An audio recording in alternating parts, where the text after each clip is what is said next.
Xeitura adicámonos ao que é a xestión integral do patrimonio cultural.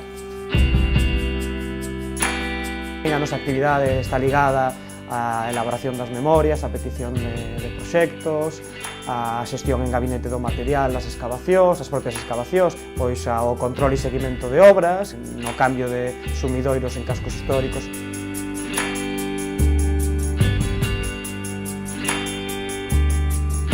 Para preparar as visitas, por exemplo, dedicamos moitas horas a recoñecer o recurso, a investigación e a documentación para crear esa visita.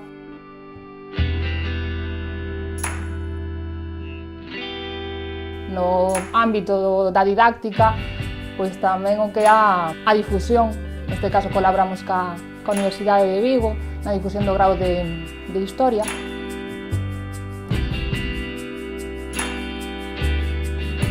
Temos varios proxectos en marcha, a limpeza e a posta en valor do Castro Mao, un xacemento arqueolóxico do Concello de Celanova. Vimos de rematar tamén a excavación arqueolóxica do Castro da Saceda. Vimos de rematar a posta en valor unha ruta interpretativa no Concello de Baños de Molgas. A nosa nena mimada, que é Armea, o conxunto arqueolóxico.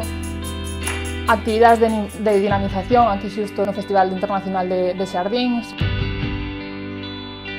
Digamos que cando creamos a cooperativa, o traballo que viñamos facendo ata ese momento tiña como unha parte moi básica, como calquera outra empresa que se dedica ao sector arqueolóxico, que era a que levaba eu, e o meu compañeiro Manuel, bueno, pois tiña en mente facer algún proxecto empresarial arredor do turismo, non?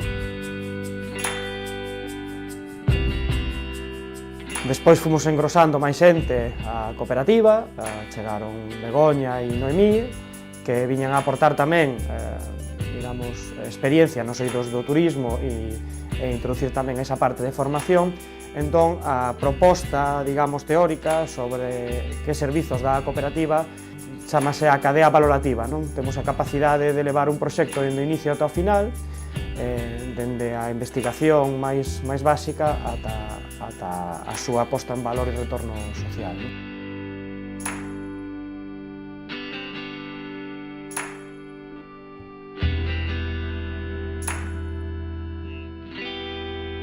Temos unha máxima que é todas as demandas, todas as necesidades que teñamos de externalizar servizos que non podamos acometer nós, digamos que a premisa era que, digamos, primeiro dentro do círculo cooperativo, e no caso de que non pudiéramos atopar aí ese servizo, pois o buscaríamos noutro lugar, non? Dende que nos creamos a cooperativa, pois eses servizos poden vir directamente dende a xestoría que ten Xeitura en a cooperativa, ata o seguro de responsabilidade civil da cooperativa, tamén parte doutra cooperativa, ata o banco, que é algo máis complicado de encontrar, tamén entendemos que sexa unha cooperativa de crédito. E despois, no que se refire á elaboración de proxectos, á implementación de proxectos, pois tamén sempre que necesitamos, digamos, colaborar para presentarnos a calquera iniciativa, intentamos que sexa primeiro a cooperativas, non?